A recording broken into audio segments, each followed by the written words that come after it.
Here's to you, dear listeners, and welcome back to another episode of Metal Gear Monday's Revengeance, where you'll find some of your favorite conversations around Metal Gear and Kojima-related content delivered to you through tactical podcast action.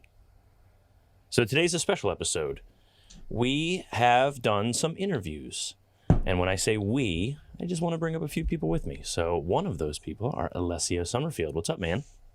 Hey. And the other for today's interview, Mr. Chris Hampton. How we doing? Yo, yo, yo, yo, yo, yo, yo. Full What's of up? energy today. So today's interview is with the, I guess we could call the musician, the composer, Fingers, who is sort of known in the Metal Gear verse with his remixes and some of his other stuff, which he gladly goes into sort of his history. Did you guys have fun with this conversation? Oh, noted wordsmith and very, very fun man to talk to. Fingers was a real treat. Yes, I'm trying to think of a joke, something to say about Fingers and strumming my pain with his fingers. He killed me softly with this podcast. Oh my God. I love the journey we just went on with you there, Alessio. Thank you. He's quite a prodigious person. Okay. Hey. All right. Wow. I was feeling real good about this, guys. I'm going to be honest. And I just killed that for you, didn't I? I love it. Nah, it's great. But yeah, so please feel free to listen through. Fingers is an awesome guy. We make sure he sort of has, his Twitch, his YouTube, his music. Follow him on Facebook. He makes sure to, we give him all the time in the world to plug because he's a pretty rad dude. For us, you can find this at MetalGearMondays.com. You can find us on any of the audio platforms. It will be dropped on YouTube as well, if that's where you're hearing it. Hi, YouTube. Otherwise, Alessio, where can they find you? I also just want to say, hey, YouTube, how's the weather? You can find me at AC Summerfield pretty much everywhere, or AlessioSummerfield.com for everything. Very easily found in one place as opposed to across many. And yeah, no, Fingers is dope. I've been following him on Bandcamp for a long time, so you can go to fingersmusic.bandcamp.com. I believe that's correct. He says it as well, but yes. It's F1NG3RS music at most places. But yes. Where can they find you on the internet, my man? You can't find me on the internet. You can find me on the Discord. You can find me on MetalGearMondays.com in the bio section.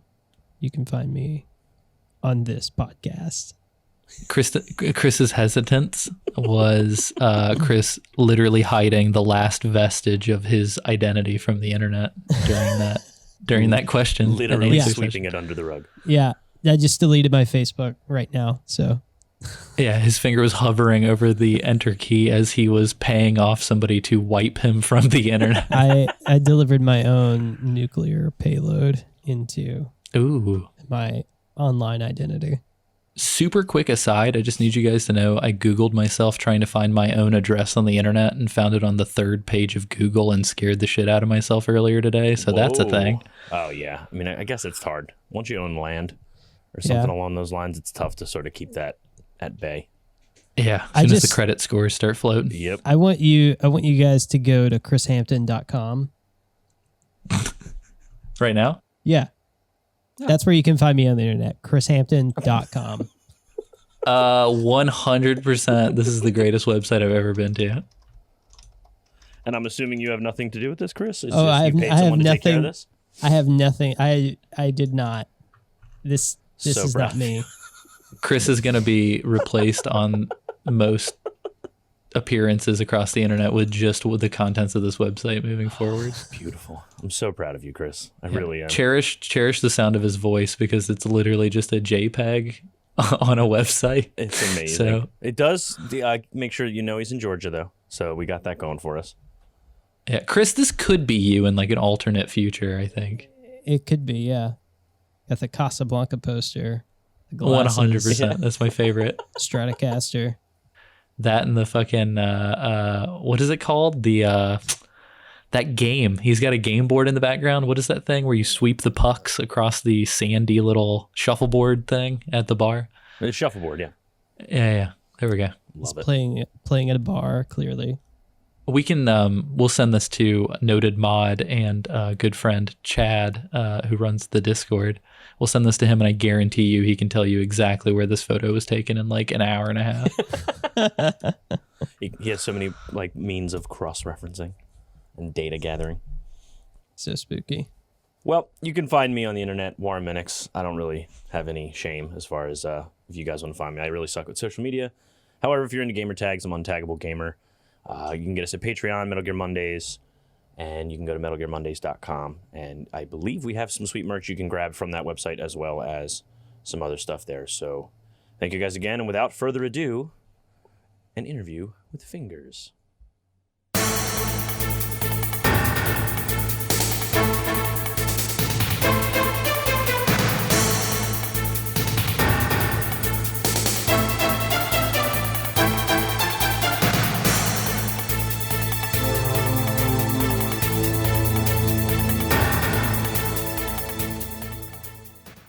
All right. Well, thanks for joining us, Fingers. How's everything going this evening? I'm doing pretty good, man.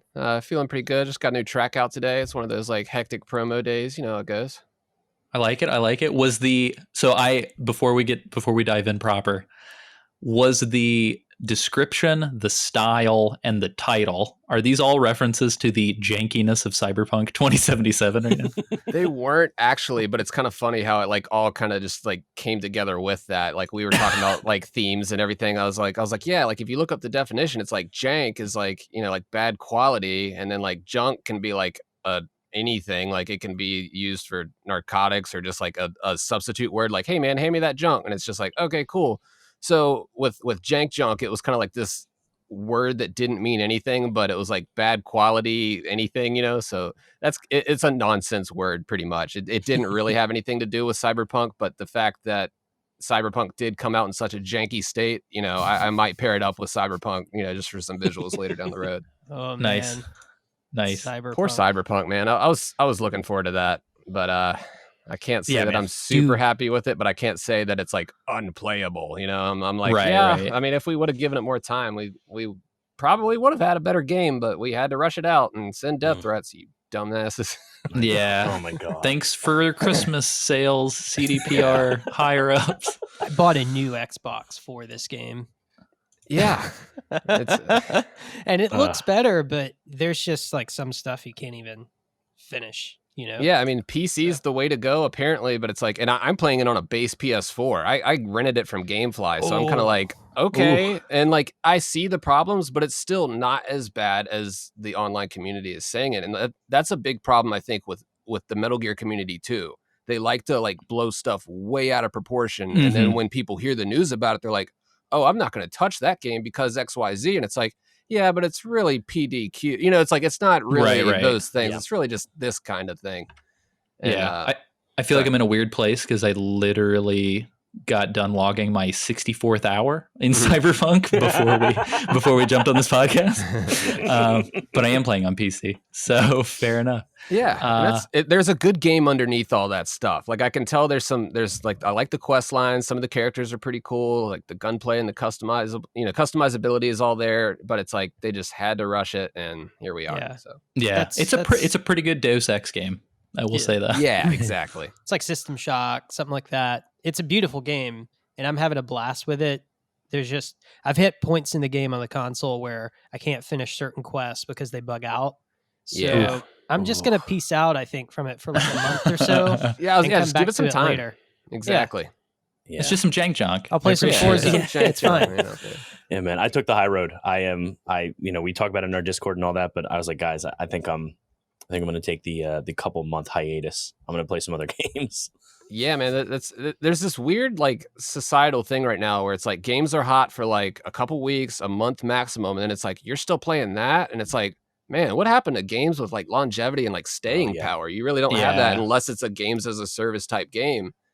And it's really weird how that time area has just gotten like much shorter. It's like people's attention spans are like, all right, what's next? Like we beat that last week. What are you talking about? Yeah. In a weird way, and I think I've talked about this a few times in our Discord, but like in a weird way, I feel like it has been way easier to pay complete and total attention to like VR games than it has normal games, because you literally can't not look at the thing. You know what I mean? That's a good point. Yeah. I don't It's know how like- many like cutscenes I'm like, all right, cool, cutscene, time to look at Twitter. And it's like, oh, Yep. I missed the story. Yep. So it's been like a weird, I don't know. In general, it's been bizarre. And I think, I don't know, man. It feels like the past 11 months, it's been like a new console, a new game, a new thing. And then there's this, and then there's this. And I was looking at my backlog and I'm like, dude, I haven't even touched like 30 games from 2019. Yeah, exactly. Like, what am I doing right now? Buying all the new stuff as it comes out on day one. Yeah. 100%. So getting into today's episode proper, I wanted to ask, so I mean, all of us know you from your presence on Twitter, your Bandcamp. You've been pretty much, as far as I'm concerned, I feel like you might be like the Metal Gear Solid community, like fan community, like musician guy that like I've just always known exists on the internet. But how do you introduce yourself to somebody like your mother's friend? How do you intro what you do? Well, I normally don't bring up the Metal Gear stuff first and foremost. I am an electronic musician. I make music that's original. I make music that's covers of video games. I do remixes, and I do also DJ my sets and my music when I'm out, but I don't necessarily call myself a DJ. I'm a person that DJs. So yeah, it's mainly like an electronic music producer is like my title, I guess you would say. And then the whole Metal Gear side of it, like I think it was 7 years ago, I started being admin on this page called Solid Snake. And that was on Facebook, and that's / Solid Snake Lulz, LULZ.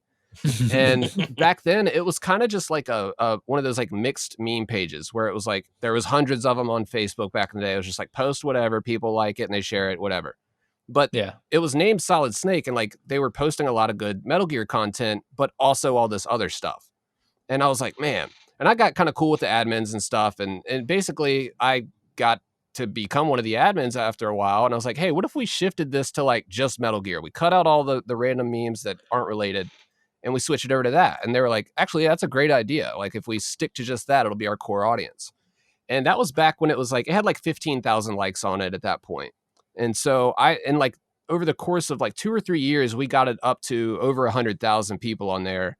And it just got to be this huge meme community where it was just like, that was what we were, you know. I guess we were like we're the biggest unofficial Metal Gear page on Facebook besides like Metal Gear Solid, like by Konami and stuff. So That's crazy. Congratulations. Yeah, thanks, congrats. man. Yeah. And so like as an admin there, you're constantly posting artwork, you're constantly posting, you know, people's videos that were out. And for me, I was like, all right, I can make memes, I know how to Photoshop, but I also can make remixes. So I would take a lot of the Metal Gear songs, and what most people know me as is the guy that made the damn fiddle remix. It's like, yeah, I made they played us like a damn fiddle remix. And that's like my most popular thing. That's my Harlem Shake, the thing that I'm not super proud of, but follows me everywhere. But yeah, so that's kind of like I guess my name got out there is from people looking at that remix and going, oh, Fingers, it's spelt with a 1 and a 3. Okay. And that just kind of stuck in their brains. So whenever they see me in the Metal Gear community outside of that, they go, oh, you're the fiddle guy. And I'm like, yep, that's me, the fiddle guy. And so like I get comments every day that are, you know, and that comment or sorry, the remix is of, you know, Kaz, of course, when he says they played us like a damn fiddle, but it has samples in there when he says, you spying bitch. And so I took that one little bitch, and like that's like the chant in the song is he's just going bitch. And then I also sampled it when Ocelot said it in MGS3. I did take that one too and threw it in there, so there would be like alternating ones. Yeah. Mm-hmm. Yeah, so I'll get like comments all the time where it's just like bitch, and I'm like, hey, oh, okay, it's about that. So It's like Dave Chappelle at Walt Disney World. yeah, I'm Rick James, bitch. Yeah, Pretty so much. you're just hearing that being shouted at you or in your comments, and it's like, okay, it's these people. Cool. Metal I Gear, love it. It's the fam. What's the worst thing that you've ever had to this might be a little loaded. What's the worst thing that you've ever had to moderate or admin away from existence on that Facebook page? Oh man. If you can talk about it. Yeah, I mean, people get real nasty in comments, man, and it's like as soon as they start going like, it's like you can kind of like insult each other, like I'll let that happen, you know, they're like, oh, shut up, dumbass, and it's like, all right, cool, but it's like anytime they get racist, I'm like, you're out of here. Anytime they're like homophobic, really, I'm like, you're out of here. It's like, I'm just not gonna like tolerate that, really. I'm not about that. For sure. I live in Virginia, and it's kind of like that state when it comes to like Confederacy and all this, like the real racism stuff. So like anytime I see people like really just like even like playing at it, I'm like, nah, man, you can't be doing that here. That's not what we're about here. So that's the kind of stuff that I really try to just knock out as soon as I see it. Yeah. Other than Warren's Yankee ass, I think me and Chris have spent a long time living down south. So try not to I amplify that type of stuff. Really. It's just there's plenty of it out there. The worst I get is John when I call things John. That and Pop. Yeah, then you'll get like people like kind of like obsessed on something. They'll start like looking you up and looking up details and stuff. And it's like, man, why are you doing all this? And that those people can get kind of scary, and you just gotta like block them, and they make another account, and it's like, okay, here, I can do this all day, man. So yeah. Oh geez. So that, I mean, all started sounds like 7-ish years ago. When would you say that you were like bitten by the Metal Gear bug? I mean, was it with the PS1 game, like most people, or was it earlier? Yeah, it was definitely earlier than that, but like it wasn't a hard bite at first. It was kind of like a nibble at first. It was I played the NES game when I was a kid. I had older brothers that were like 6 and 7 years older than me, and they had all the games that were coming out. And I remember playing Metal Gear as a kid and going, "Oh my god, this is hard as shit. How do I get past this first little section?" And never really went back to it. But then my cousin came to me later, and was it 1998? Yeah. And said, "Hey man, remember that game Metal Gear? They're making a new one called Metal Gear Solid." And I was like, "Well, that sounds dumb." But just based off the title, like I was like, "Cool, great naming convention." But then I later played it on the demo disc, and that first time where the guards saw the footsteps and started looking after me, I was like, "Oh, this is some new shit. Like this is next level." And I think that is the moment where I was like, "Yo, okay, this like really got me into it." And anybody that pretends like they knew about the MSX versions before the HD collection or the internet, shut up. It's like we grew up on Metal Gear and Snake's Revenge, and then we had the PlayStation, and then we learned about the MSX stuff like way later down the road, Right. And then we all pretended like we knew about it. I'll still cling to my hipster subsistence disc because that had those on there. Exactly. But, I feel you. It was like once they started re-releasing them over here, it's like, okay, now we can talk about it and pretend like we knew about it. But like no one really knew about the Japanese versions in my immediate circle at all. So it was for sure. That was definitely like when he was referencing Zanzibar Land, you're like reading through the book, like, when did this shit happen? Like, this is. So I think that curiosity of like trying to complete that, like kind of got me thinking about it a lot more. And then when MGS2 came out, I was like, here we go. And that we got that immediately. And me and a buddy played that like the first night it came out and just sat up all night and just got through it. Yeah, but it really bit us hard, and we thought we were kind of like tripping out at the end, because it was like 4 a.m. and like Colonel's freaking out doing his AI stuff, and we're like, are we supposed to turn the console? No, keep it on. Do not. Why would you turn it off? That's amazing. Yeah, it definitely bit hard around that. Like, and I was in high school around that time in MGS2, so I was like 8th or 9th grade. Yeah, when that came out. So nice. Yeah, I 100%. I think we're in the same exact age pocket because it was the exact same year for me. I was born in 87, so that's 11 years old when Metal Gear Solid came out. So that's quite the impressionable age of like, wow, this is gonna really change my life and worldview on things. Yeah. This is super sick. Yeah, and I often think because of that Zanzibar Land stuff early on and the Frank Yeager Gray Fox, where you're like, who the fuck are these people? Or even Big Boss, like hearing Big Boss and seeing Big Boss in the instruction manual, but never actually seeing him in the game. It's like, I feel like those things made it better. And I do wonder if there's like a diminishing returns with the series as it tried to make that stuff materialize more and more. But anyway, before I fall into a hole, I wanted to ask, I mean, so how do you go from Solid Snake lulls on Facebook to the Kojima Productions Network with Ryan and Chelsea and everybody? So like, could you kind of bridge the gap into like modern day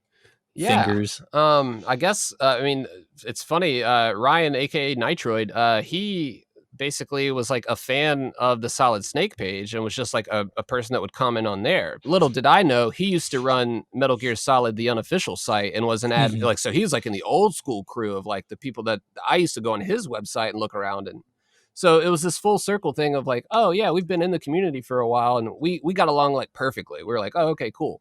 And as far as Days goes, I met her through Tumblr, and that was actually through the Fiddle remix. She had reblogged that, and I was like promoting a concert that I was playing that night. I was like, hey, I'm DJing the night at this club, and she's like, oh, you live in the same state I do, word. And I was like, yeah, you should come out. And she came out, and we met, and oh wow, you know, it was just, you know, a cool, friendly meetup, and then like over the past couple years, I've been, you know, with all the podcasting boom, I was like, man, I'd love to do a Metal Gear podcast because this is something I can talk about all day, every week. Doesn't matter. You know, it's just something that I have that much information on that I can talk about it enough. And I think like podcasting is like, it's like Breaking Bad, you know, it's all about chemistry. And like, I was looking for people to do it with, and we tried out a bunch of different people, and I was like, I don't know about these. That didn't work out that great. But when we first got the group together, it was 4 of us, and we had like Ninja Turtles level chemistry. It was like it was perfect. Like Nitroid was Leo, I was like the goofy Mikey, Days was like the analytical Donatello, and then we had Vector, who was just like this angry guy that would like contradict whatever we would say. We'd be like, we're excited. He'd be like, fuck your excitement. But here's a cool reason why. And he wasn't just like, you know, that's not to talk any kind of shit towards Vector. He's not just like a blind hater that's like, this sucks. He's got very good taste and very good like expectations for stuff. And he'll tell you why something should have gone one way or the writing error. You know, like when you have somebody that's into movies and film on that level, it can get, you know, your expectations get a little higher. And then for me, I'm just kind of like carefree, like whatever. I enjoyed Survive. You know, so I have fun with whatever. It's all good. So, you know, you breezed right through that. I appreciate the confidence in which you delivered that line. Yeah. So, you know, it's basically just like we had a good chemistry, and, you know, I think that finally hit. That was at the beginning of this year, and we started kind of doing some test recordings and trying to figure out the format and stuff in like early January of this year. And I told him, I was like, let's record a few episodes and keep them in the bank. And then that way, when we start rolling them out, we've got kind of like a backlog. And if we can't record that week, we've got like this little bank here. And so we started like releasing them in like June of this year, you know, and we've just been slowly cranking them out. We're on episode 25 right now on the Kojima frequency. And we've got a nice little holiday break situated right now. So we're taking like 2 weeks off, and then we're going to be hitting it back again in 2021. So. Nice. And thus began the great podcast Cold War. No. So the real question is, which one of us is Zero and which one of us is Big Boss? But I don't know. I think you guys came first, so I think you get the Zero title on that. Oh, no. Yes. That means Nitroid's going to cut our oxygen tanks off in our wheelchair? Pretty much. God damn it. Oh, no. Then I have to fight Nitroid. Shit. So Fingers, you had brought up, so again, the bug sort of bit you like that early on, Metal Gear Solid in a word. Were you like the only person, or like you maybe had like a couple of friends like growing up with Metal Gear? Were you like the person that sort of like made Metal Gear like niche in a sense, and did like the music tie to that at all? Or was it just more like this game's dope? I think like when it first came out, it was I played through with it with my brother and my cousin, and so it was kind of just like there wasn't too many friends that had it. I think there was maybe 3 people in middle school that had it. One guy wrote his 6th grade report on it. I remember that. He was like, my favorite gift that I ever got was Metal Gear Solid, and I was like, all right, cool. But then like after that, there really wasn't that many people that were into it in my like immediate circle. And then I had another friend when I like moved and changed schools, and then we played through that was the same, you know, guy that I played Mgs2 together with, and he's been a guy that I've talked Metal Gear with, but like I'm like, hey man, yeah, did you play Snake Eater? And it's like, oh no, I missed that one. I'm like, oh, you play 4? Nah, I didn't have PS3. And it's like, I can't talk to you about Metal Gear, man. Like it's like so it's like I would have people that would be like, yeah, I played Metal Gear Solid 2, that was fun, didn't play anything else though. And I'm like, you don't get it then. Like you're getting a small piece of it, but that's not the level on that I'm at on this at all. So yeah. And then as far as like the music tying into it, I think being inspired by the music that's in Metal Gear Solid is definitely something that happened. The mix that the mix of genres that Metal Gear brings to the table, like really just shows off Kojima's like diversity, and like when it comes to applying music to situations, I think he's really good at that. He's got like good music selection. It can go from tense, moody, like background music that's not doing too much, or like really melodic. If you look at the retro MSX2 games, like I love the soundtrack to Metal Gear 2 Solid Snake. Some of the like those are just some great tunes, like classic. The textures, the chips that they were using back then to make them. I've done a few covers and remixes, but there's something about that era, that sound, that was coming out of those chips that are just like, chef's kiss. So a lot of people have told me my music will remind them of certain type things, like, oh yeah, I feel like I'm infiltrating a thing, or like I'm sneaking around. I get more like Hotline Miami comparisons, and like that kind of like genre where it's that like gnarly kind of electronic. But I've done songs definitely that are similar to Metal Gear in nature, and like I've had albums and song titles that are references. I think like my song Corridors, that was like a direct imagery of Gray Fox, kind of like when you're walking down that corridor, the bloody hallway. And it's like, that's kind of what I had in my mind when I did that. I have a song on my second album called Retaliation. I had just finished watching the MGS-V trailer when Venom Snake's just walking down the hall, and he slowly turns more and more bloody. And that was the Retaliation Breeds Retaliation trailer. And so that quick little theme like got me in a mind state where I was like, let's write some music that's, it's about retaliation and like that feel and that mood. So I would say Metal Gear has definitely lended itself to my creation a lot, but it may not be directly inspired like the music itself, if that makes sense. Yeah. Like, were you a band kid in high school when you were playing these games, or did you get like into music like later in life? I started music just as like I was like 6 years old. I had a little Casio keyboard, and I would just play by ear. Did. And then you did. That's awesome. Yeah, it had a little sampler on it too, where you could like talk into it and record your voice, and then you could like play it up style. and down, and like it was great. But then around middle school, band came around as the elective, and I was like, let me try saxophone. I like how that Saturday Night Live sound, how that blaring saxophone sound. I like Kenny G. I want to learn how to do that. And then I didn't like the way that the reeds smelt, and I didn't like the taste of wood, and I switched to drums. Yeah. So I went over to percussion at that point in 7th grade. And then that's why I was like, oh, drums are my thing. Like, I got this. And that turned into like mallet percussion, where I wasn't just playing the drums. I was playing the xylophone, the bells, all the like noted instruments, because I knew how to play piano. And all these dumb, not to be shitty, all these dumb drummers didn't know how to read music.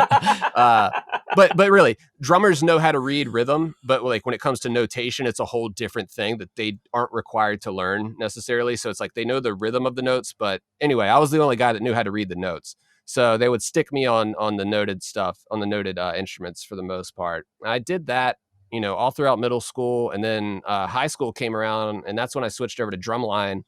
And that was a lot of fun, just like being in a group, and you're just like depending on each other to all hit the right notes and make a sweet beat happen. But yeah, it was a lot of drums, a lot of, mallet percussion. I was in like the pit on like the sidelines for some songs. I was marching bass drum, and I would put on this, the quint, the tenor drums where it's like 5, that thing was heavy as hell. But yeah, it's been music like my whole life. And I think, just having that, like that musical background, like in the just enough like education in it where it's like, okay, and like I'm no expert on music theory or anything like that. I didn't like fully dive into that side of it. I'm more like Nick Cannon and drumline, where like if you play it, I see you, and I'm like, all right, cool, I got that. Repeat it back. All right, I got it.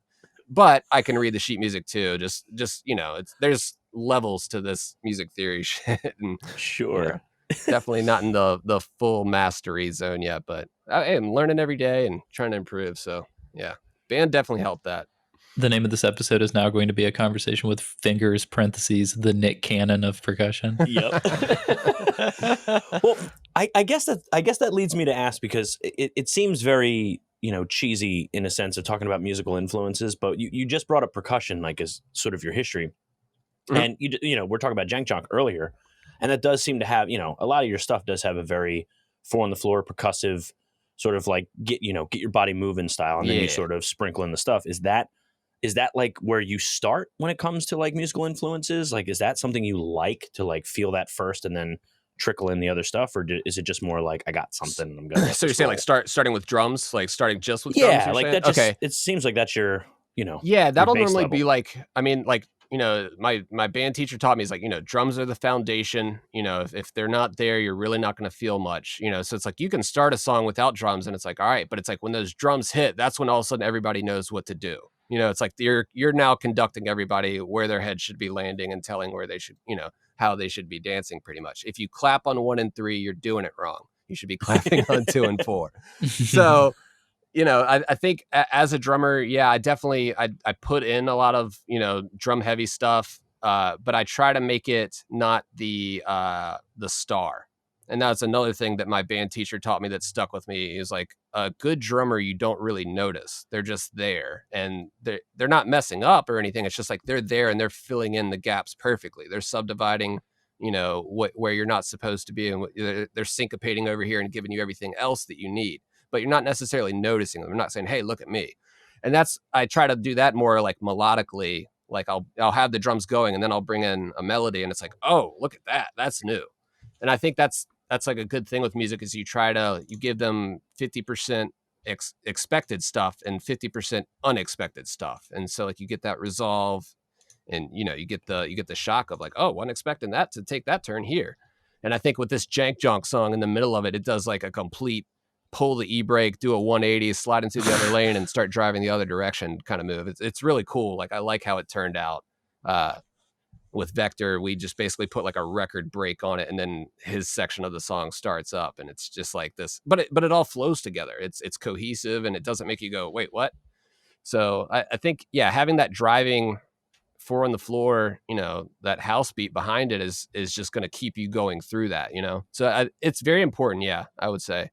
And it does drive a lot of my stuff for sure.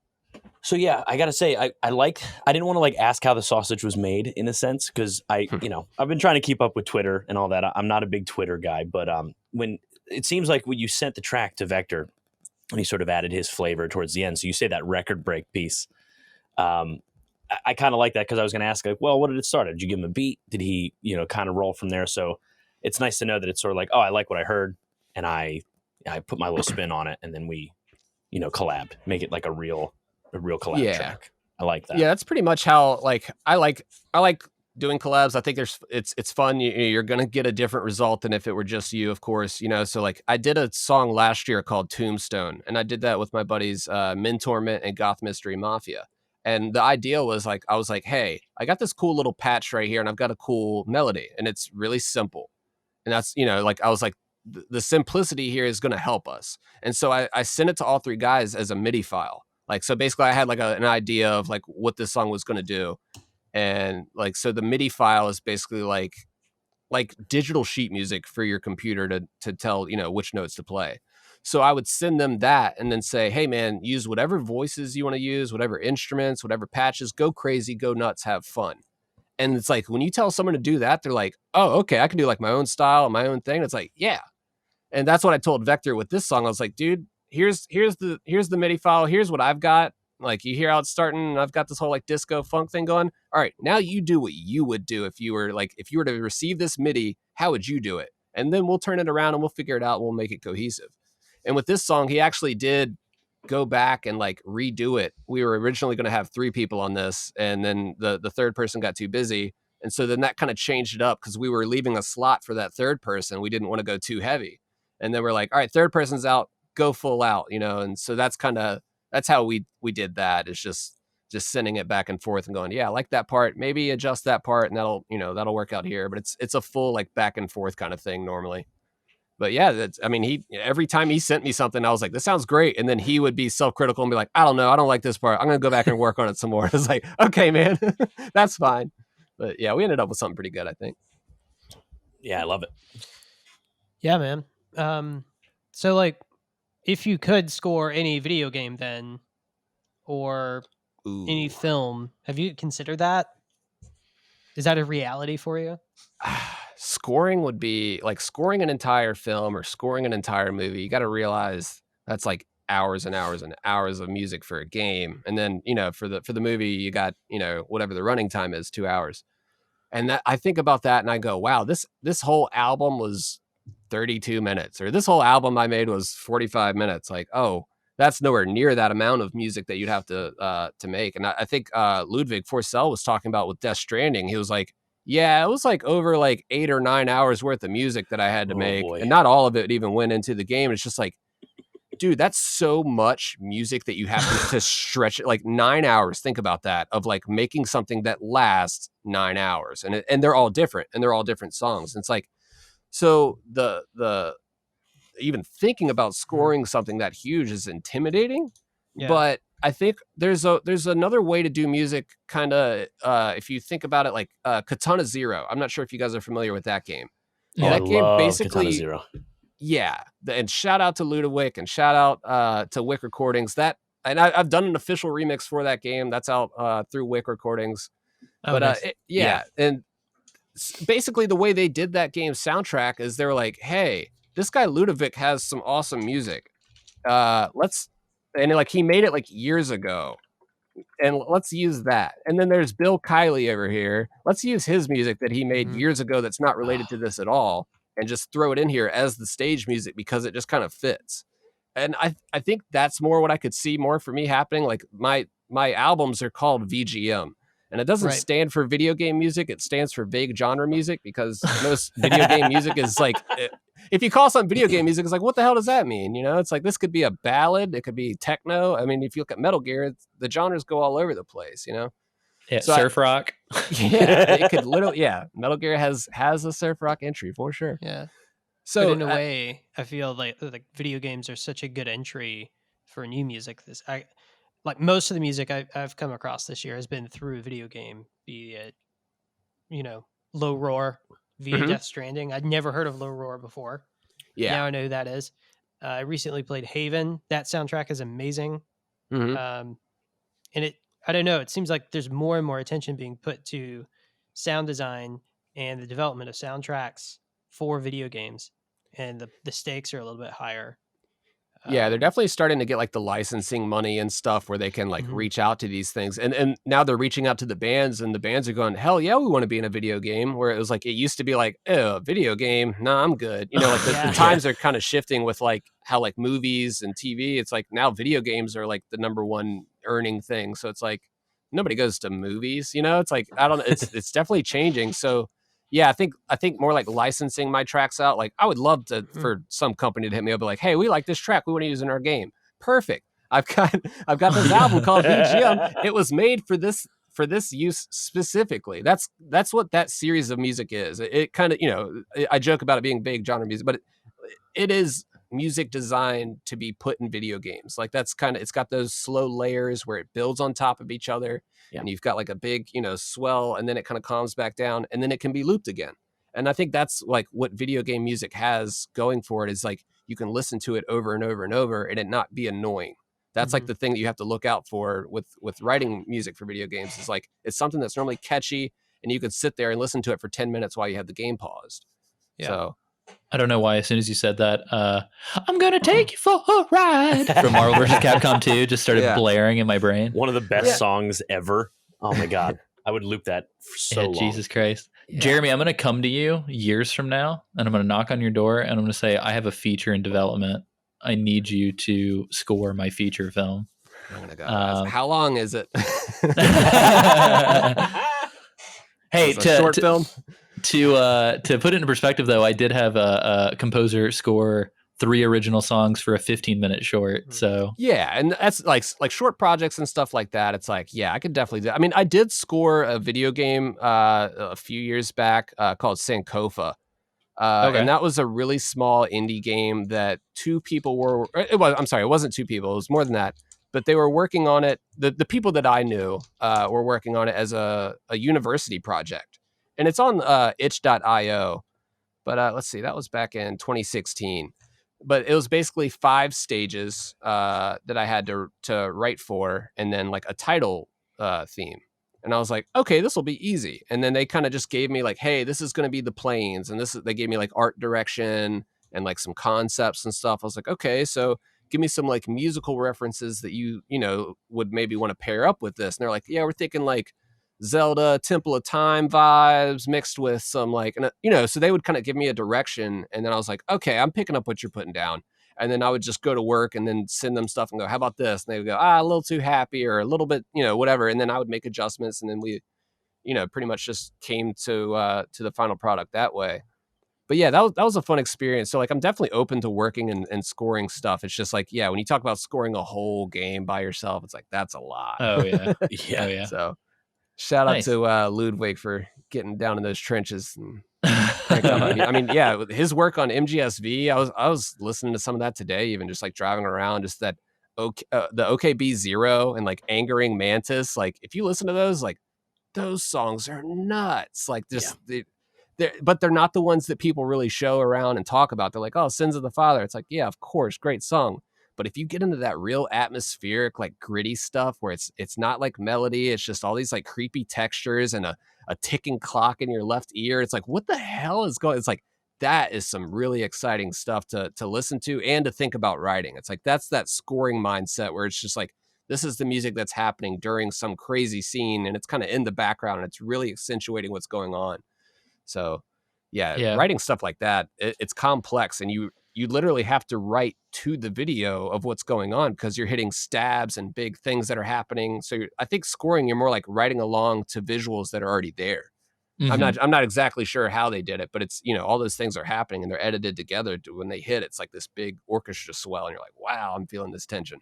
Yeah. What a cool vehicle to deliver B-sides too, because those cassettes being hidden throughout the world, like I mean, obviously, like when the licensed stuff comes on, it's like, okay, Joy Division, cool, Aha, cool. But whenever you get those B-sides, kind of like demo stuff or whatever stuff that didn't fit anywhere, like some of that stuff was like super dope in MGS5. Like, agreed.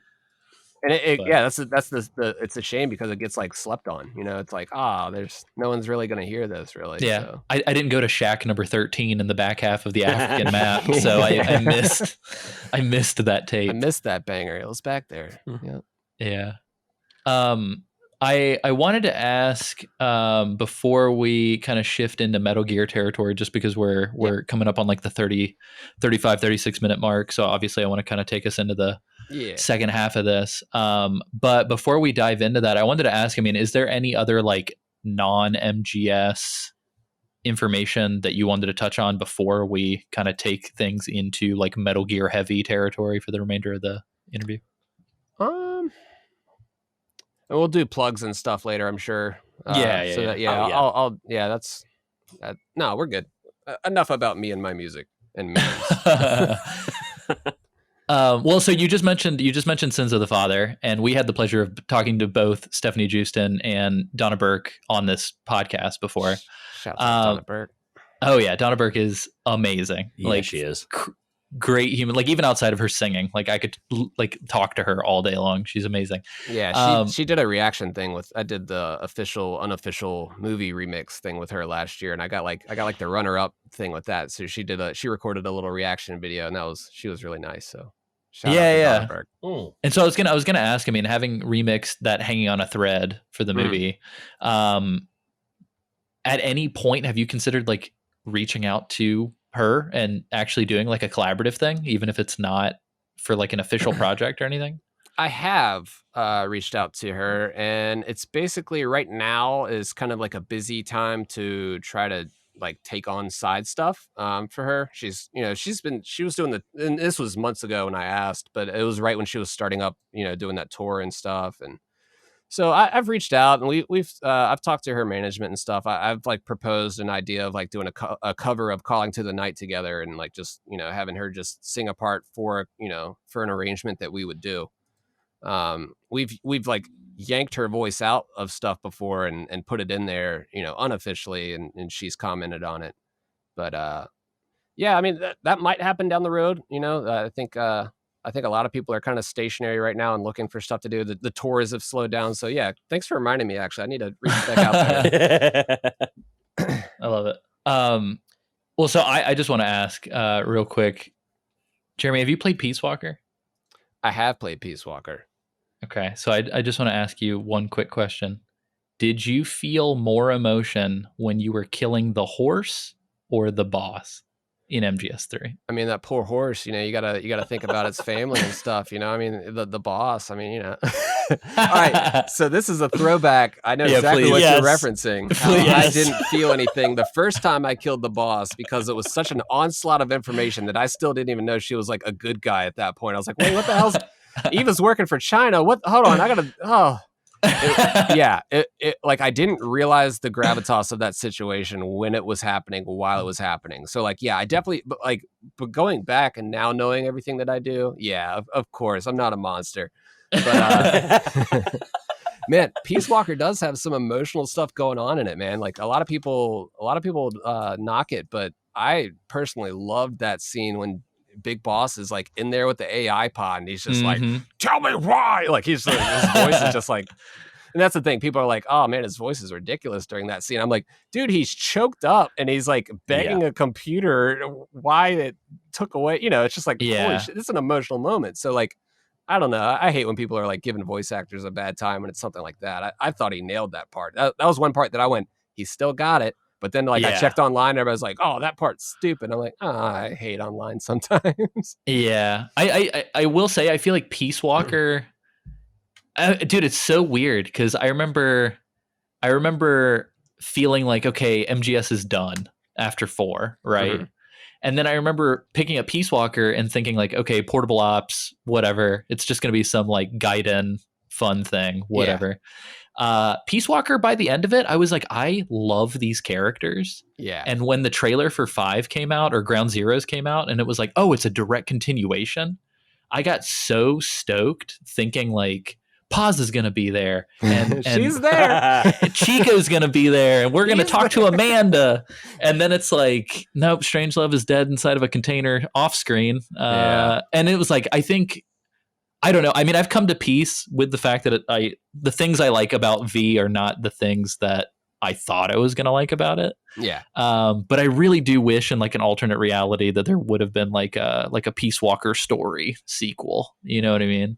Yeah. They ditched a bunch of characters. Know what you mean? Yeah. It's like they just kind of rid them off, and it's like, yeah, Chico, he had bolts in his ankles, so yeah, he didn't swim after that whole thing. So we zoomed in on those bolts real hard. So this whole Chico is quiet thing really isn't adding up too much. But I don't know. Maybe they scooped him up. Crazy things have happened in Metal Gear. For sure. It is a shame that concept art that they had for Chico when he's got the hook and he's got the oh my god, that would have been great. He'd just like pop up like some Gray Fox character and be in and out. You're like, what the hell was that? That would have been a perfect inclusion. But nah, he did. Between that game and Hitman, I still think to this day, how amazing would it be if you're in the middle of a mission and then you start getting hunted by someone you don't realize is hunting you? Yeah, it would have been an amazing intro to Chico where it's like, what the fuck is following me? And then it turns out it's him. You know what I mean? Yeah, that'd be awesome to have that as a separate gameplay mode. One game that did that great was the first Watch Dogs, like just like infiltrating someone's thing, and all of a sudden you were getting hacked, and it was like, oh no, and then like you just had this like one-on-one thing with somebody that they're trying to just like outsmart you. I actually have a clip of me online like outsmarting somebody by just hiding in the bushes, like Metal Gear. Like I did like a wall press against the bushes, and the guy didn't see me, and I was wearing camo green pants. And like I was just like crouched down, and the guy ran right by me. And I was like, "See, kids, this is why you need to play Metal Gear. You learn life skills for other games." I was just a lot of like missed opportunities with MGSV, but like I enjoyed the hell out of it, and I played over 300 hours of it on like that first playthrough. So it's just like I got plenty of game out of that game. Totally. And it's like I can understand where people are wanting to see other things, but it's like the story's done. You can fill it in, like Manus and Liquid went off somewhere, and okay, cool. You can fill in the dots from here and get to Metal Gear 1. Yeah. And for me, I was like perfect. The big mystery that they needed to solve was how the hell did Big Boss survive a NATO airstrike? Oh, he didn't. It was another guy. Okay, cool. I'm satisfied now, because that was always bothering me. I'm like, wait, what? Yeah, for sure. Well, and I do feel like to some extent it would have been. I think I don't know. Maybe it was because of years and years and years and years and years of following the series, but I think everybody just expected like a huge bombshell, like it's over, like kind of a thing. Yeah, and the way they advertised it, it was like, you're going to see him become that bad guy that you all know. It's like, he's a good guy. So, Yeah. Yeah. So, as a musician, surely the music of Metal Gear, you've mentioned, Ludwig Forcell quite a few times already. Mhm. So can you talk to us about what kind of impact the Metal Gear series has had on you as a musician and your feelings on the scores in these games? I guess, do you have any favorite pieces or motifs or anything from any of the Metal Gear games? Okay. Yeah. Definitely love the stuff that they did in Metal Gear Solid 2. I love Twilight sniping. That's like one of my favorite ones. Let's see. The Hashtag Team MGS2. Thank you. Damn right. the way that they like mix together like orchestral stuff with this like hyper techno, like I loved that. That was such a cool like hybrid of music. And I The think jazz just like stuff too. yeah, Fortune's theme, baby. Fortune's theme. Arms Fortune's Depot. theme is so good. Put Arms Depot on all day long, just on repeat. It's great.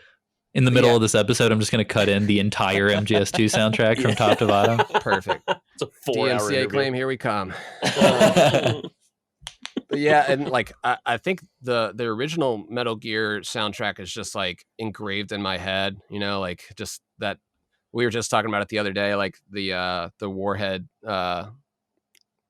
storage music, it's just got that bass line that's just so simple and just sits there, just that down, it's just sitting there just like repeating for a while, and then that choir comes in and you're like, all right, I'm sneaking around. It's like that music played in 2 sections of the game when you're in the tank hangar and when you're doing the Warhead stuff, so it's just like that played a lot for me and like got really ingrained in my head, and I love that slow like build up. It's just you can tell that's sneaking music. It's got that little shuffle in the drums kind of. So I go back and forth between MGS2 and MGS1 as like favorite soundtracks for me all the time, because MGS1 has got such good texture work, man. Yeah. Like all the little like twinkly sounds. It's so good. They use some, I've like looked into it and I've tried to like get those sounds into my computer, and it's some Roland thing that costs like, it's like $2,000 to buy it nowadays, but it's like, it was this little sound bank that, you would then hook up into a keyboard, and it had all the textures loaded. And yeah, they're very good. And that's basically like what a lot of people call sound fonts. It's like, that's kind of what it was for like back in the day with Super Nintendo. But then when they came to PlayStation, they could kind of bring on these like sampled sounds from other gear and load it on the disc and then compress it to all hell. But that sweet compression. So I got to say, so I'll throw it out there. The Metal Gear Solid 3, we had just recently done it, but the reverby, like slap back, like real plucky guitar, like almost like a little like James Bondy style, like for that caution music. It's so good. Like what a great way to like put us in a time era, as well as emphasize that we're still in a Metal Gear game. Like we're all here together. You know what I mean? Yeah. I love that Dude, stuff. the fucking flute too. Like I was about to bring up that flute. When that flute hits, it's like, whoo, we in the jungle, baby. All right. It's so good, man. So, all right. Have you come across any like other good Metal Gear Solid samples in like other people's music? Have you caught any? I haven't personally. I'm kind of asking for reference. Yeah, I mean, I think we're talking about in the notes, like there's that Burial one. Dude, it's so good. Yeah, and then like everybody else just samples a codec, and it's like, okay, like so to answer that question, a hard no. No one has really done it good. Like no one has utilized Metal Gear Solid. And the most recent one, we were going to talk about this on the Kojima frequency, but decided to just not because it wasn't that interesting. Like recently Logic got David Hayter, I guess, to do like a cameo or something. I don't know. What? And then it sounds like it's a cameo. I don't know. But it's basically a recording of David Hayter going, Logic. I don't even know what it says. Like it's basically him doing the Solid Snake voice, and he's like, do a mission, Logic. And like it's like, cool, man, nailed it. And to me, I was like, dude, that was lame as shit. Like I'm shots fired, I guess, but I don't know. It's just to me, I was like, okay, cool. It was like too on the nose. It was like it was a break in the song, a Solid Snake sample that he hired him to do, Like also, it's like you can pay them $30 and they'll say a line or whatever. It's like cool. So I don't know. I really haven't seen anything, and that's what I try to do. I try to utilize the sounds, and I did my most recent remix that I did was of The Best Is Yet to Come. And when I first did that, it was an instrumental, and then it turned into a full rap song with featuring Black Liquid. He's a rap artist here from Richmond. Liquid, Black Liquid. Yeah. So and the thing is, he was like a full on Metal Gear Solid fan as well. So like, if you listen to that song, he's throwing in references and lines, and it's like, I see that war has changed. It's all this stuff, and I've got about 6 or 7 different Metal Gear Solid samples in there, like just scattered throughout. I have the codec sound, that's one of them. I have the item pickup sound. I have the ration eating sound. Nice. It's like, but I don't even know if people heard them, but it's like, it's all part of it. And it's like, I'm trying to be the guy, I guess, that uses the samples in a cool way. So, cause I haven't really heard it used in a creative way other than someone throwing in a codec sound and people go, oh, that's the Metal Gear thing. Yeah. I still need to hear a track open with, at the end of World War II, the world was split into 2. Yeah, unrelated rap song after that. Bam. Yeah, it's like, totally. Cool. Way to have a sample. I know how to record stuff too. Buddy. Yeah, fucking crazy, man. Amazing. Does the same stuff sort of apply? Like, have you found like some great stuff outside of Kojima games, like that really sort of speak to you? In reference to like some of the albums you've released and things like that. Do you have anything else that like, sort of catches your ear? I did mention it earlier, but I think like Hotline Miami, Katana Zero, pretty much like anything like Devolver Digital's been putting out. Like that's I love that like retro take on stuff where they're just putting in these like gnarly electronic tracks where you're just like, oh man, what is this? And then you're like looking up the artist. Katana Zero, I think is like, man, I wish I could have scored that or, had some of my music in there. Hotline Miami, anything with that like cyberpunk-esque feel to it where it's like, just that retro wave kind of Outrun kind of feel where it's like, this is 80s, hell yeah, it's like that super aware, like I think that kind of stuff is like what my music lends itself to, because I'm just like emulating 80s textures but bringing a modern contemporary kind of feel to it, so it's like this nostalgic fresh thing. That's kind of like what I try to like make it so it's not just chiptune. It's like, oh, this sounds like a Nintendo. It's like, well, no, it's got modern drums and modern other synths on top of it too. So yeah, I think like leaning towards that, like a retro style game where it's kind of using those 16-bit-esque textures, but not like a full chiptune soundtrack. That's kind of like what I kind of find myself in. It's a weird in between. I've never been able to really like classify my music that well. Do you like the Shovel Knight soundtrack? Oh, Shovel Knight was so good. Yes. Oh, it's so good. And that's a good example of like good chiptune where they're using, tracker software, and I guess it was like Nintendo chips that they're using. I'm really not into that side of stuff. Like I tried when I first started, it was just way too complicated.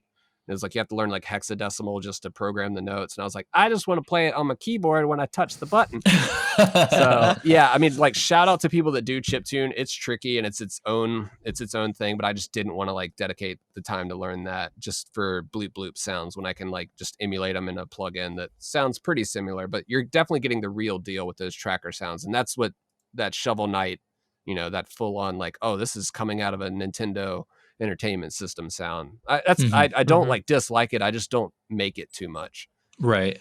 I did a song called Alley Fight on my first album that was just like, it was pretty chippy, and that's probably like as chippy as I've gone. And that sounded like chipping in. Yeah, chipping in. That was pretty much like, just like an NES take. And the song was called Alley Fight. So I was like, hey, this is like some Double Dragon, like whatever chiptune stuff, or just like you fight and it's this happy chippy music. So yeah. That's awesome. I got to say, Fingers, if you have not, the game called The Messenger, if that has crossed your paths at all. Love it. Rainbow Love Dragon Messenger. Yeah, he does such a great job of emulating, like after hearing his process around, it's not just like, I'm going to take the same 8-bit track and I'm just going to, filter it through a 16-bit sort of emulation. He actually, had to retrack everything with the right triangle way, all the nerdy, push your glasses up bullshit that everybody cares about when you just listen to it. With like, it's that same stuff still applies in the synthesizers and everything I use. You've got your square wave and your triangle wave. It's just like that, those chips like only had that one specific triangle wave or that one specific square on that chipset. So it's like, Yeah, I've seen Rainbow Dragon Eyes do some of his streams. He's really talented and nailing that retro sound without using trackers. And they're getting better at it too. There's more and more plugins coming out that's just like, these are the drums that they used on the Sega Genesis, and you're like, that's that Sega Genesis sound.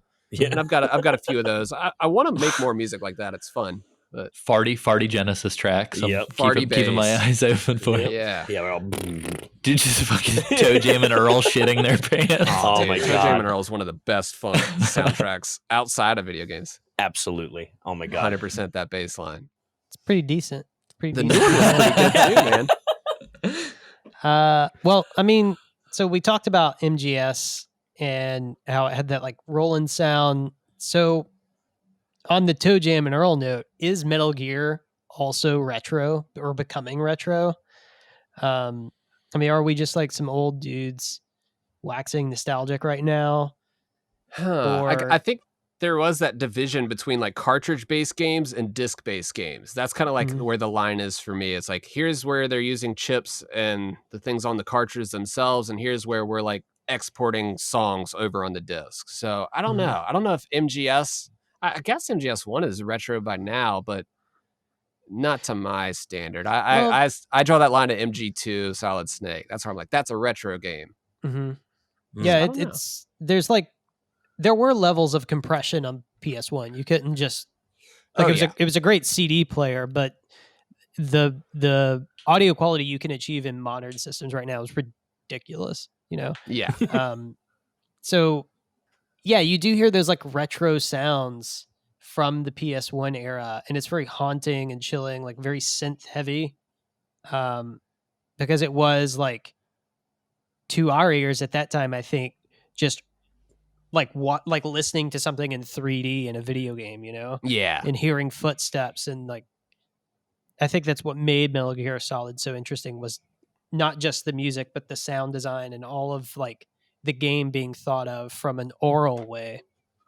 Yeah, the DualShock, dude. I feel like all of it. It was like, dude, it's moving in my hand, and I can hear the footsteps on the wet pavement. Like, what the fuck is this? So they paid attention to like room acoustics a lot in that game. It was like when you were like walking on different surfaces, like you heard the cling, clang, cling, of the metal grate beneath your feet, or like the splish splash of that one little puddle in the beginning. It was like, and the reverb of the room. That was one thing that they did a great job of just creating atmosphere.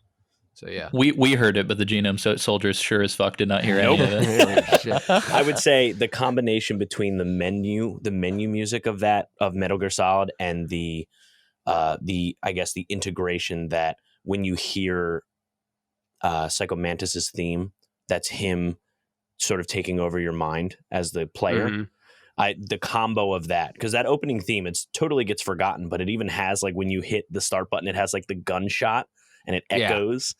That kind of stuff totally got me. And for a PlayStation game where I was, not playing, like maybe another game that maybe rivaled it as far as like focusing on noise and music was like Final Fantasy VII at that point in my eyes. I was playing like not NHL 97, who didn't care about sound. You know what I mean? Like it didn't matter, but like hearing that kind of stuff just made it like so special for me. Where I was like, I can hear the experience. It wasn't just like, oh, graphics make game good.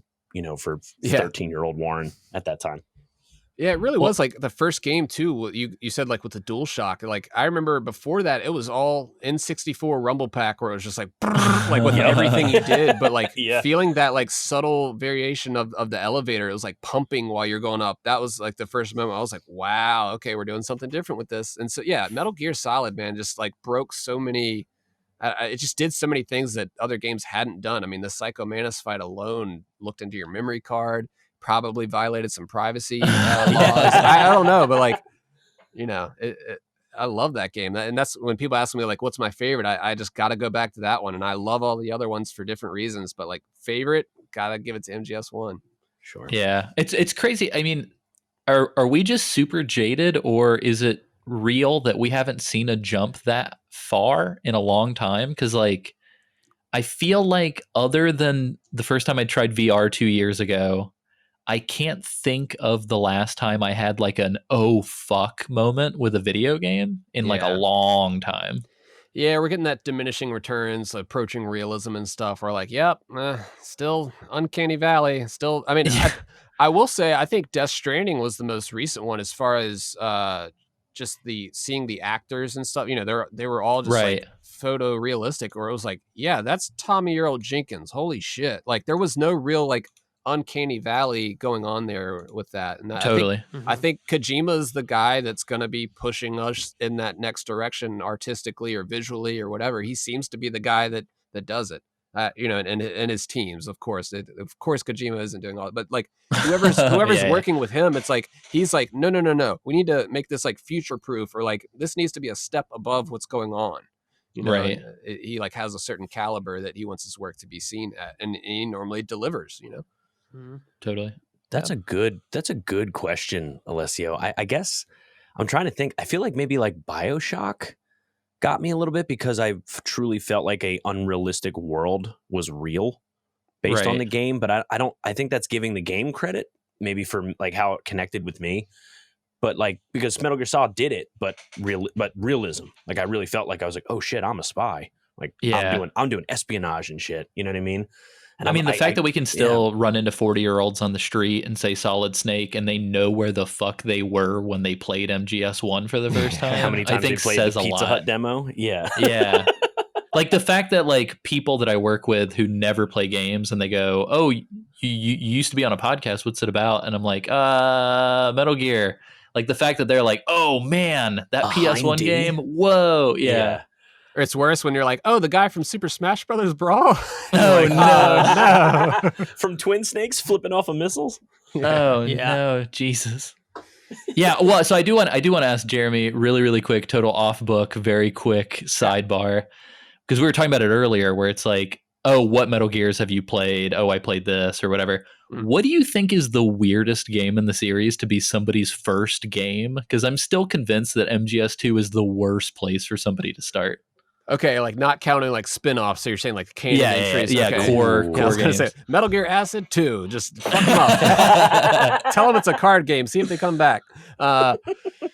Man, weirdest one in the canon series to start on and be confused as hell. I think if you start on 4, you're just gonna go, what?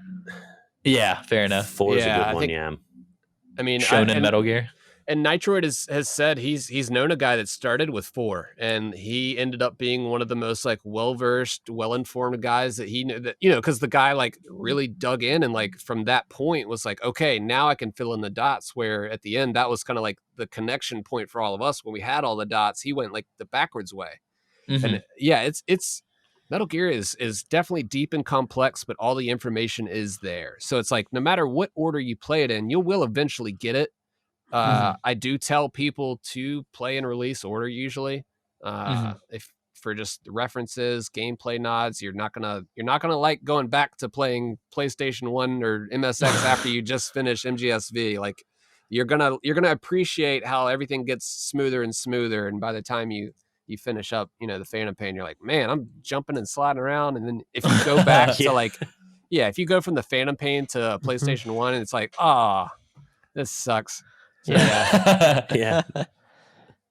Well, I guess on the note of that, do you have any thoughts about the film? I mean, are you optimistic? Have any idea of who should score it, or who you would like to see score it? Get Ludwig in there. I think he'd be perfect, man, for the movie, to be honest. I'd like to be featured, have a remix in there, thrown in on the after credit scene or something. Yeah. Throw it out into the universe, make it happen. But no, I think I'm optimistic on the movie. I don't like thinking negatively about upcoming things and dissing artists, and you know, as much shit as I talked on Logic earlier, whatever. That was objectively bad. But no, with the visions and the stuff that we've seen from Jordan, he's obviously a fan. I think he wants to do something novel with it, and I think that's what he should do.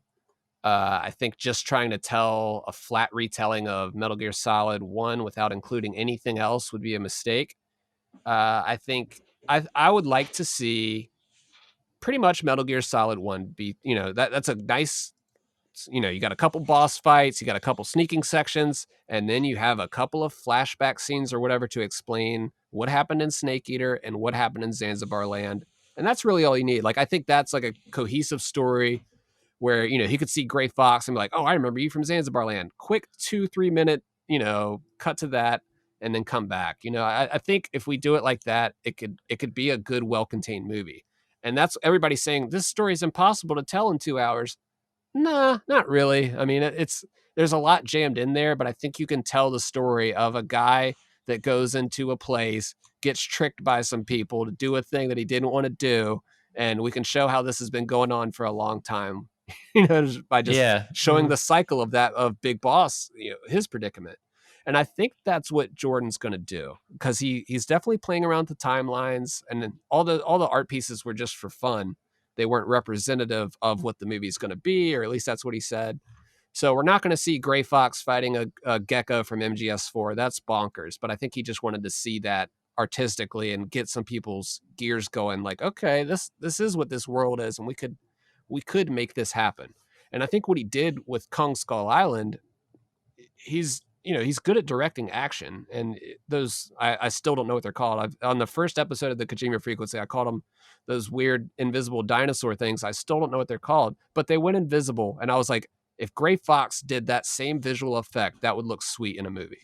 And that was when that was before the movie was even announced, but he was kind of like claiming to say he was going to do it. And Oscar Isaac, I think he's been given some bad lines to read from Disney, so I'm not going to judge him on the Star Wars, you know, sequel trilogy. I think he's a good actor and could probably nail it. I'm optimistic, and I like to just say, yeah, I hope it's good. I'm gonna see it. Hopefully I enjoy it, and if not, it's not the end of the world. Whatever, you know.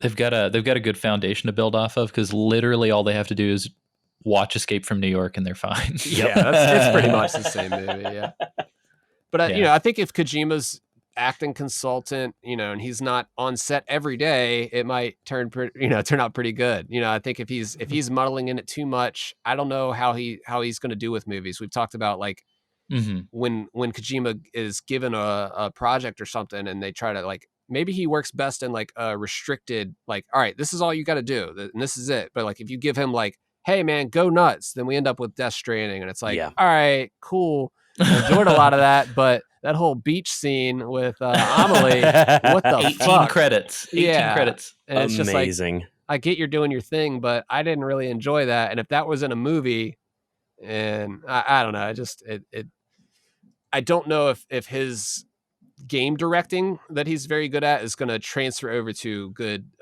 movie directing. But I think Jordan's got a good eye for it. He's obviously a fan, like I said, so I'm being optimistic for it. You know, I hope it comes out, and I hope it's great, and I hope it lets more people know about Metal Gear Solid. And that's kind of like, I love talking to new people about Metal Gear Solid, introducing them to it, and then seeing them get into it. It's like, hell yeah, I told you it was good shit. So like for me, I'm just like, yeah, bring it on. Like I want more Metal Gear games. Just because Kojima's gone, I don't want them to stop making them. I want more Metal Gear stuff. It's way more than Kojima himself. You know, there's a whole team still at Konami that still is passionate about the games. And there's really just, there's a lot of higher up executives that are saying, yeah, cool idea. No. You know, it's like they want to do these cool games that we've wanted to do. And after Kojima left, they were like, well, yeah, we're playing around with this Fox engine. Yeah. Hey, you know what works for this? Tower defense. Let's throw this in there. This will be fun. Yeah. And they put it out there as like a side, you know, just a spin-off game that wasn't supposed to be taken seriously. And guess what everybody did? They took it seriously, got mad about it, and they were offended because it wasn't what they wanted. But they also were saying they didn't want Konami to make Metal Gear Solid 6 without Kojima. So what the fuck do you want them to do, man? That's like, the internet is just so like self-defeating, where it's like, we want Cyberpunk now. Oh, here it is. It sucks. Oh no. Damn it. I shot myself in the foot. Put it back in the oven. Quick. Yeah. So I think we need to let creators kind of do their thing and stop telling them what to do and being so entitled of like what our expectations are, and just let people create, you know? I mean, I think if we shut up and let Jordan do his thing and there's not all these people in his ear, I think he can crank out something good. Totally. So what you're saying is we need to learn to let go as Metal Gear fans. That's like, people play these games and they do not absorb the lessons, man. It's like, are you paying attention back there? Yeah. 100%. Well, yeah, I think the one thing with, like, look, everybody wants a new Metal Gear game. I think in our hearts, right? Yeah. And we can pick on Survive in a sense, but I got to say Survive looked good. I think the big thing, and I think you recently brought it up on one of your Kojima Frequency pods, was I think the main thing that I want them to create Metal Gear 4 is because I think the Fox engine is eventually just going to become irrelevant and just forgotten. Oh, it already has, man. Yeah, right. Thing. Like, yeah. I want them to use it so that they are forced to update it, and it's lower cost to keep it going, because for that 3 years that it was like up top, it did sort of top other, Unity's like the big one, right? Unreal, and it's just Fox has a real chance. But if they don't do anything with it other than MGS3 cutscenes for pachinko machines, they're doing PES. They're doing PES. I think they stopped doing that too. I mean, that's the thing. Like Fox, no, like they stopped using that they're using Unreal for that now, because it's like it is kind of an antiquated, unupdated system that they've made better shit in 5 years. Like, but it's a shame that got underutilized, because I loved the feel of that engine. Like it's Survive and MGSV. Both games that came in that were just like, oh man, this is so good. PT, yeah, PT looked good. Yeah, it did. Well, cool. So, Jeremy, just to close this off, I wanted to read off a listener question. Unfortunately, when we put together our call, we forgot to allow people to say who the hell they were. So, anonymous listener number, I don't know, 1975 says, whenever you're remixing Metal Gear music or putting together a longer form set, are there specific influential traits that you find yourself going back to, or is it mostly a what sounds cool in the moment thing? Side note, I'm a big fan of your stuff. I listen to Kojima Frequency every time it comes out. Great show. Hey, thanks. I appreciate that, buddy. So as far as sets go, I think he's talking about like DJ sets and like throwing together a set. Yeah, that's its own thing too. It's definitely you kind of want to have a roller coaster ride that's kind of like what I try to do. It's like you have some uptime where it's like, all right, cool, we're dancing. All right, let's take a break. Like let's chill it back down for a minute, and then you want to like get back in there and surprise them, but you don't want to be jarring, like to where it's like, oh God, what we're doing this now? Okay, so I think normally when I do DJ sets, I'll sort all my stuff by BPM and just slowly work my way up. And so it's kind of like I'll start kind of with like the slower jams and work my way up, but then I'll have another song in there that's like halftime of what it is. So like it'll be like a 140 BPM track and then like a 70 BPM track. So you'll get that halftime break of like, oh, okay, we're chilling now, but we're still working our way up the BPM because the next song's going to go cut time, which is twice as fast. So it's like, that's kind of my process when I'm doing that, is I try to not just have like banger, banger, banger, banger. You got to have a little rest in between and then hit them back with the bangers again. But I wanted to ask, I mean, so other than fingers.bandcamp.com, which again, fingers is got a 1 and a 3 instead of an I and an E. And that rhymes. Where do you typically send people as far as like promoting your work? I'm on YouTube, youtube.com/fingersmusic. A lot of my social stuff, it's spelt the same way. It's F1NG3RS music. Just so that's all like one word. Twitter, I'm on Instagram, Facebook, all at Fingers Music. But if you just Google Fingers, that'll pretty much pull you up anywhere. I also have a Patreon, patreon.com/fingers. Everybody gets like free downloads as I release them. They can get stems and like individual parts where you're getting like just the drums or just the bass if you want, and mess around with it yourself, make your own remixes. I'm on Twitch every once in a while, not too much. Yeah, pretty much any social media site. If you type in Fingers, you'll find me. That's awesome. And 100% like, and we've always been pretty gung-ho about waving the flag for any and all MGS content, but like Kojima Frequency, 100%, go subscribe, everybody go check out that podcast. Can't plug you guys enough. And I don't know, it's been interesting to see how everything shakes out over the years, because I think after the first few months of us starting back in 2015, there were a few shows that popped up. I think it was like Foxcast, one other podcast. And it's so weird to see like every few years something will pop up for a few weeks or a couple of months and then just kind of completely disappear again. Yeah. With social media, you can I get why people give up so easily, because it's like, I'm putting it out there. Oh, we're not making views. Oh, it's not Oh, Yeah. okay. And then like people just get like I've been releasing music for over 10 years, so it's like I am way outside of that mentality of like, oh no, people didn't like it immediately. That must mean that I suck, or that must, it's like it's getting so hard to get stuff out past the algorithm now. It's like if you include a link, if you include a tag, if you say the wrong word, or if they detect something in your picture, they're going to nerf the reach of your post. So it's really hard to get content out, and if you don't know that, then it's like it just seems like self-reflection on the product, and a lot of people just give up.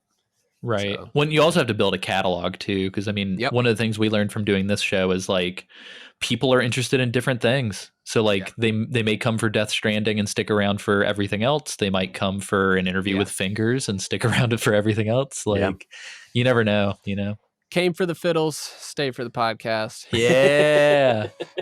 I love it. Well, cool, man. No, thank you so much. I don't know. Anything else that you want to plug, feel free. But barring anything else, I think that's it. Yeah, I think that's pretty much it on the plugs. Yeah, just check out my music and download it. And if you support, if you want to support, you can buy it, you can stream it. I've also got my music on pretzel.rocks. If you're a streamer out there and you're getting DMCA claims and you don't like it, you can get pretzel.rocks. And that's like it's pretty much like stream safe music. So it's like I've put my music into their catalog, you use Pretzel, and they, it kind of like integrates into your stream. You've got background music. It shows who's playing and what the song title is and links to where to buy it. And then we get paid every time people use it. So if you want to support artists, pretzel.rocks is a good way to do it. I learned something new today. Yeah, that's actually a really good service you guys should check out. That's awesome. Awesome. Well, cool. All our plugs are at the front of the intro of the show, so you guys know what to do.